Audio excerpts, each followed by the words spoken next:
Hello guys, real ആർട്ടിസ്റ്റിൻ്റെ പുതിയ വീഡിയോയിലേക്ക് എല്ലാവർക്കും സ്വാഗതം. അപ്പോൾ ഇന്നത്തെ വീഡിയോയിൽ നമ്മളൊരു ആർട്ട് വീഡിയോ ആണ് ചെയ്യാൻ ഉദ്ദേശിക്കുന്നത്.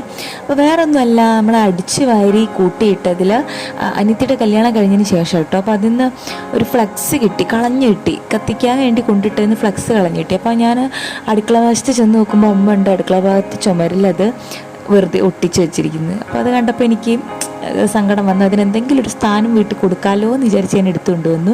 എന്നിട്ട് ഞാനത് ഔട്ട്ലൈനിലൂടെ വെട്ടി നമ്മൾ വീഡിയോ കാണുന്ന പോലെ ആക്കി. ശേഷം ഞാൻ എന്ത് ചെയ്തു, പലഹാരപ്പെട്ടി, അവിടെ പലഹാരം കൊണ്ടുവന്ന ഒരു വലിയൊരു കാർഡ്ബോർഡ് പെട്ടി ഉണ്ടായിരുന്നു. അതിൻ്റെ 2 സൈഡ് വെട്ടിയെടുത്ത് ഫ്ലക്സ് ക്യൂക്കൊക്കെ വെച്ച് ഒട്ടിച്ച് ഇങ്ങനെ നീളത്തിലാക്കിയത് വേറെ ഒന്നിനുമല്ല, ഈ ഒരു സൈസ് കണ്ടോ, ഈ ഒരു ഫ്ലക്സ് അതിൻ്റെ മുകളിൽ വെക്കുമ്പോൾ അത് മൊത്തത്തിലൊന്ന് കവറായി നിൽക്കണം. അപ്പോൾ അതിന് വേണ്ടിയിട്ടാണ്. അപ്പോൾ ഇത് വേണേൽ നിങ്ങൾക്ക് A4 ഷീറ്റിലൊക്കെ ചെയ്യാൻ വലിയ ചിലവൊന്നുമില്ല. 10 രൂപ കൊടുത്തിട്ടുണ്ടെന്നുണ്ടെങ്കിൽ കളർ ഫോട്ടോ സ്റ്റാറ്റോ അല്ലെങ്കിൽ കളർ പ്രിൻ്റോ ഒക്കെ കിട്ടും. അപ്പോൾ നിങ്ങൾക്ക് ഇഷ്ടപ്പെട്ട ഏതെങ്കിലും ഒരു ഫോട്ടോ അതുപോലെ പ്രിൻ്റ് എടുക്കുക. ഇതിപ്പോൾ ഞാൻ വലിയ ഫ്ലക്സിൻ്റെ സൈസിലാണ് ചെയ്യുന്നത്. അപ്പോൾ A4 ഷീറ്റിലോ അല്ലെങ്കിൽ A2 A3 ചെയ്യുന്ന സമയത്ത് അതിൻ്റെ പകുതി 10 അധ്വാനം പോലും വേണ്ട. അപ്പോൾ ഞാൻ നോക്കുന്ന സമയത്ത് ഇത് സ്റ്റിക്കർ പോലും പൊളിച്ചിട്ടില്ല. അപ്പോൾ സ്റ്റിക്കർ പോലും പൊളിക്കാതാണോ അവരിത് പറമ്പിലോട്ട് എറിഞ്ഞതെന്ന് ഞാൻ ആലോചിക്കുന്നത്. ഞാനതിൻ്റെ സ്റ്റിക്കറൊക്കെ പൊളിച്ച് ആ കാർഡ്ബോർഡിൽ നല്ല വൃത്തിക്ക് ചുളിവൊന്നും ഇല്ലാത്ത രീതിക്ക് ഒട്ടിച്ചെടുത്തിട്ടുണ്ട്.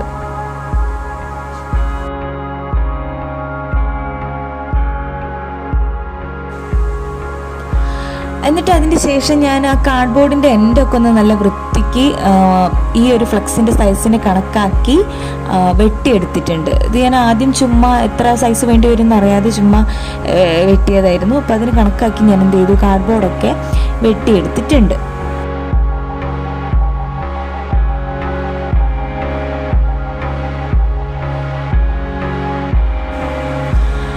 എന്നിട്ട് ഇതേ ഞാൻ ഈ വീഡിയോയിൽ കാണിക്കുന്ന പോലെ ഇതിൻ്റെ താഴ്ഭാഗത്തെ ഔട്ട്ലൈനിലൂടെ ഈ കാർഡ്ബോർഡ് മെല്ലെ ഒന്ന് വെട്ടിയെടുക്കുകയാണ്. അപ്പം ഞാനത് ചെറിയൊരു കട്ടിങ് നൈഫ് ഉണ്ടായിരുന്നു, അത് വെച്ചിട്ട് കാർഡ്ബോർഡ് താഴ്ഭാഗം മാത്രമേ വെട്ടുന്നുള്ളൂ, മുകൾ ഭാഗം നമ്മൾ അങ്ങനെ തന്നെ വെക്കുകയാണ്.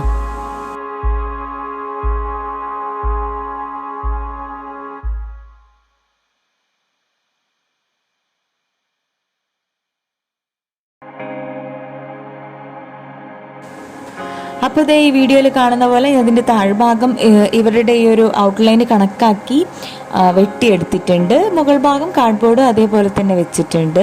നിങ്ങൾ A4 ഷീറ്റിൽ ചെയ്യണമെന്നുണ്ടെങ്കിലും ഏതെങ്കിലും ഒരു ഭാഗം ഇങ്ങനെ വെട്ടണമെന്നില്ല, മൊത്തത്തിൽ അതുപോലെയാണെന്നുണ്ടെങ്കിലും കുഴപ്പമൊന്നുമില്ല. പക്ഷേ നമുക്ക് ഏതെങ്കിലും ആൾക്കാരുണ്ടെന്നുണ്ടെങ്കിൽ ആൾക്കാരുടെ ഔട്ട്ലൈൻ കണക്കാക്കി തലയുടെ ഒക്കെ പോർഷൻ ഉണ്ടല്ലോ, അതിങ്ങനെ ഔട്ട്ലൈനൊക്കെ വെച്ച് വെട്ടിയെടുത്താൽ നന്നായിരിക്കും. പിന്നെ അതിന് ശേഷം നമ്മൾ എന്ത് ചെയ്തിട്ടുണ്ട്, ന്യൂസ് പേപ്പർ എടുത്തിട്ടുണ്ട്. ഇപ്പോൾ പഴയ ന്യൂസ് പേപ്പറാണ് പണ്ടുള്ളത്. അപ്പോൾ അതിൻ്റെ ഒരു പേജിൻ്റെ നടു മുറിച്ചാൽ ഇങ്ങനെയാണ് കിട്ടുന്നുണ്ടാവുക. എഗെയിൻ അതിൻ്റെ നടു പിന്നെയും മുറിച്ചിട്ടുണ്ടെങ്കിൽ നമുക്ക് ഈ ഒരു സൈസിലാണ് കിട്ടുന്നുണ്ടാവുക. അപ്പോൾ അതായത് ഒരു പേജ് 4 കഷ്ണമാക്കി മുറിച്ചിട്ടുണ്ടെങ്കിൽ നീളത്തിലുള്ള ഇത്രയും വീതിയുള്ള ഒരു പീസ് നമുക്ക് കിട്ടും. അപ്പോൾ ഈ പീസ് ഇങ്ങനെയുള്ള കുറച്ച് പീസുകൾ നമുക്ക് വേണം. അപ്പോൾ ഇതിപ്പോൾ ഞാൻ ഇത്രയും വലിയൊരു സ്കെയിലിൽ ചെയ്യല്ല, വലിയൊരു ഫ്ലക്സിൻ്റെ സൈസിൽ ചെയ്യുന്നതുകൊണ്ട് എനിക്ക് ഒരു ന്യൂസ് പേപ്പർ ഫുള്ളായിട്ടൊക്കെ വേണ്ടി വന്നു. നിങ്ങൾ ചെയ്യുകയാണെന്നുണ്ടെങ്കിൽ എനിക്ക് പിന്നെ ഒരു 2 പേജിലൊക്കെ കാര്യം നടക്കുന്നത്, ചെറിയ സൈസിൽ ചെയ്യുകയാണെന്നുണ്ടെങ്കിൽ. അപ്പോൾ ഇതിങ്ങനെ ഔട്ട്ലൈനിലൂടെ വെട്ടിയെടുത്തതിന് ശേഷം വേറൊരു A4 ഒട്ടിക്കുകയോ അല്ലെങ്കിൽ ഇതുപോലെ വേറൊരു കാർഡ്ബോർഡിൽ ഒട്ടിക്കുകയോ ഒക്കെ ചെയ്താൽ മതിയാവും. അതിന് ശേഷം ഇതിങ്ങനെ നടുകെ മടക്കുക, എന്നിട്ട് പിന്നെയും നടുകിലൂടെ മടക്കുക, എന്നിട്ട് ഇത് ഇത്രയൊരു ചെറിയൊരു സൈസ് ആകുന്നവരെ മടക്കുക. ഒരുപാട് ചെറുതാക്കി കഴിഞ്ഞിട്ടുണ്ടെങ്കിൽ നമുക്ക് ലാസ്റ്റ് റോൾ ചെയ്യാൻ ബുദ്ധിമുട്ടാവും. അപ്പോൾ ഈ വീഡിയോയിലുള്ള പോലെ ഇങ്ങനെ ഇത്രയും ചെറിയൊരു സൈസിലോട്ട് ഇത് മടക്കിയെടുത്തതിന് ശേഷം മെല്ലെ ഇതൊന്ന് റോൾ ചെയ്തെടുക്കുക. അത് ഈ വീഡിയോയിൽ കാണിക്കുന്ന പോലെ തന്നെ.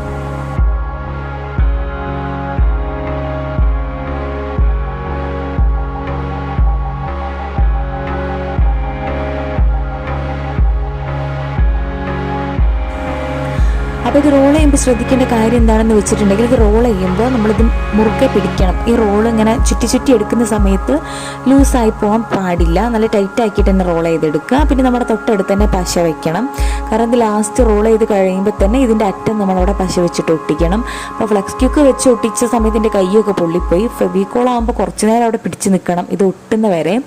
അപ്പോൾ ഫെവിക്കോളാണ് ബെറ്റർ എന്ന് എനിക്ക് തോന്നിയിട്ടുള്ളത് ഒട്ടി നിൽക്കാൻ വേണ്ടിയിട്ട്. ഫ്ലെക്സ് ക്യൂക്ക് ആകുമ്പോൾ പെട്ടെന്ന് ഒട്ടും കേട്ടോ. പിന്നെ ഈ റോള് ചെയ്തെടുക്കുമ്പോൾ നമ്മൾ ഈ ഒരു കംപ്ലീറ്റ് പേജിൻ്റെ അത്രയും നീളത്തിൽ റോള് ചെയ്തെടുത്തിട്ടുണ്ടെങ്കിൽ നമുക്ക് വലിയൊരു റോള് കിട്ടും. പകുതി വെച്ച് നിർത്തിയിട്ട് വെട്ടിയിട്ട് നമ്മൾ അവിടെ വെച്ച് റോൾ അവസാനിപ്പിക്കുകയാണെങ്കിൽ നമുക്ക് കുഞ്ഞു റോള് കിട്ടും. അപ്പോൾ ഇതുപോലെ പല സൈസിലുള്ള റോളുകൾ ഉണ്ടാക്കണം. ഒരുപാട് വലിയ റോളുകൾ, പിന്നെ കുറേ കുഞ്ഞു റോളുകൾ, പിന്നെ മീഡിയം സൈസ് റോളുകൾ. അപ്പോൾ ഞാനങ്ങനെ ഒരു 19 എണ്ണം ഉണ്ടാക്കിയിട്ടുണ്ട്, വലുതും ചെറുതും ഒക്കെ ആയിട്ട്. അപ്പോൾ ഫുൾ ഉണ്ടാക്കി കഴിഞ്ഞപ്പോഴത്തേക്ക് എനിക്ക് വലിയ റോളുകളുടെ എണ്ണം കുറേ കൂടുതലും ചെറിയ റോളുകളുടെ എണ്ണം പറ്റ കുറവുള്ള മാതിരി തോന്നി. അപ്പോൾ അങ്ങനെ ആവാതെ സൂക്ഷിക്കുക. എല്ലാം ഏകദേശം ഒരേ അളവിൽ തന്നെ ഉണ്ടാക്കുക, ഒരേ ക്വാണ്ടിറ്റിയിൽ തന്നെ ഉണ്ടാക്കാൻ വേണ്ടി ശ്രമിക്കുക.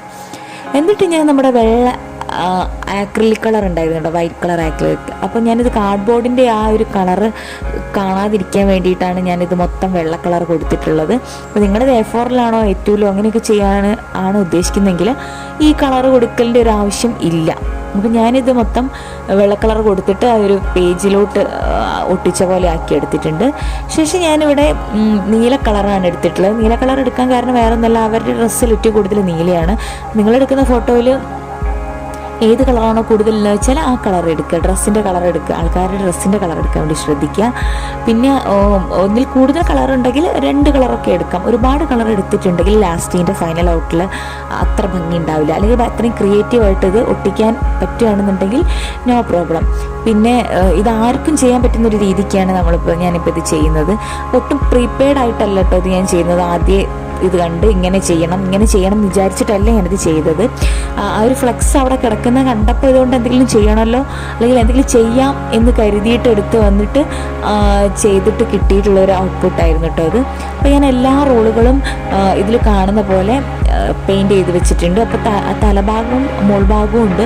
അപ്പോൾ അടിഭാഗവും മോൾഭാഗവും ഏതാണോ നല്ലതെന്ന് വെച്ചാൽ ആ ഭാഗം നോക്കിയിട്ട് നമ്മൾ പെയിൻറ്റ് ചെയ്യുക. ചെറുതും വലുതൊക്കെ ആയിട്ട് ഇത് പെയിൻറ്റ് ചെയ്തിട്ട് ഞാൻ എന്ത് ചെയ്തിട്ടുണ്ട്, ഉണക്കാൻ വേണ്ടി വെച്ചിട്ടുണ്ട്. ഉണങ്ങിയതിന് ശേഷം ഞാനിത് ചുമ്മാ ഒന്ന് അറേഞ്ച് ചെയ്ത് വെച്ച് നോക്കി ഏകദേശം എങ്ങനെയൊക്കെയാണ് വെക്കേണ്ടത് എന്നുള്ളത്. അപ്പോൾ ഞാൻ ഫുള്ള് നിരയും വരിയും ഒപ്പിച്ച് വെച്ച് നോക്കുന്ന സമയത്ത് എനിക്ക് അത്ര ഭംഗിയും വൃത്തിയൊന്നും തോന്നിയില്ല. അപ്പോൾ ഞാൻ എന്ത് ചെയ്തു, കംപ്ലീറ്റ് റാൻഡമായിട്ട് ഡിസോർഡറായിട്ട് അങ്ങോട്ടും ഇങ്ങോട്ടൊക്കെ അറേഞ്ച് ചെയ്ത് നോക്കുന്ന സമയത്ത് നല്ല ഭംഗി തോന്നി. അപ്പം ഞാൻ എന്ത് ചെയ്തിട്ടുണ്ട്, അങ്ങനെ തന്നെ ഫ്ലെക്സ് ക്യൂക്ക് യൂസ് ചെയ്തിട്ട് ഇത് അതിൻ്റെ മുകളിൽ അതേപോലെ തന്നെ ഒട്ടിച്ചെടുക്കുകയാണ് ചെയ്തത്. അപ്പോൾ ഫ്ലെക്സ് ക്യൂക്ക് യൂസ് ചെയ്യുമ്പോൾ ശ്രദ്ധിക്കണം എന്നുള്ളത് ഞാൻ പ്രത്യേകം പറയണ്ടല്ലോ, എസ്പെഷ്യലി കുട്ടികൾ ഉള്ളിടത്ത്. അപ്പോൾ ഇത് ചെയ്യാൻ കൂടിപ്പോയാൽ ഒരു അരമണിക്കൂർ 1 മണിക്കൂറൊക്കെ മതി. അപ്പോൾ ഞാൻ എൻ്റെ കുഞ്ഞു മോനുള്ളതുകൊണ്ട് 2 ദിവസമൊക്കെ എടുത്തിട്ടാണ് ചെയ്തത്. മാത്രമല്ല ഇത് ഒരുപാട് വലിയ സൈസിലാണല്ലോ ചെയ്തിരുന്നത്, അപ്പോൾ കുറച്ച് ബുദ്ധിമുട്ടിയിട്ടുണ്ടായിരുന്നു. അപ്പം ഞാൻ എന്ത് ചെയ്തിട്ടുണ്ട്, മൊത്തം ഫ്ലെക്സ് ക്യൂക്ക് വെച്ചിട്ട് ഒട്ടിക്കാൻ വേണ്ടി തീരുമാനിച്ചു. അപ്പോൾ നമ്മൾ ഒട്ടിക്കേണ്ട സമയത്ത് താഴത്തോട്ട് വരുമ്പോഴത്തേക്കും നമ്മൾ റോള് ചെറിയ റോളുകളാക്കുക. അതുപോലെ ഈ ആളുകളുടെ ഈ ഫിഗറിൻ്റെ അടുത്തോട്ട് വരുമ്പോഴത്തേക്കും, മനുഷ്യന്മാരുടെ രൂപത്തിൻ്റെ അടുത്തേക്ക് വരുമ്പോഴത്തേക്കും റോളിൻ്റെ വലിപ്പം ചെറുതാക്കാൻ വേണ്ടി ശ്രദ്ധിക്കുക. ബോർഡറിൻ്റെ അടുത്തോട്ട് നമ്മൾ ഔട്ട്ലൈനിലോട്ട് വരുമ്പോൾ വലിയ വലിയ റോളുകൾ വെച്ച് കൊടുക്കാൻ വേണ്ടി ശ്രദ്ധിക്കുക. ഓക്കെ അല്ലേ? നടുക്കിലേക്ക് വരുമ്പോഴത്തേക്കും കുറച്ചുകൂടി വലിപ്പം കുറഞ്ഞിട്ടുള്ളത്, നല്ല താഴത്തോട്ട് വരുമ്പോൾ നല്ല ചെറിയ റോളുകൾ. അപ്പം അങ്ങനെ അറേഞ്ച് ചെയ്യുമ്പോഴേ നമുക്ക് ആ ഒരു ഫീൽ കിട്ടുള്ളൂ. ഈ മഴത്തുള്ളികളൊക്കെ വീഴുന്നുണ്ടിട്ടില്ല, നമ്മൾ മേഘത്തുനിന്ന് വലിയ തുള്ളികളായിരിക്കും വരും. അപ്പോൾ താഴത്തോട്ട് വരുമ്പോഴത്തേക്കും ചെറിയ തുള്ളികളായിട്ടായിരിക്കും നമ്മൾ കാണുന്നുണ്ടാവും.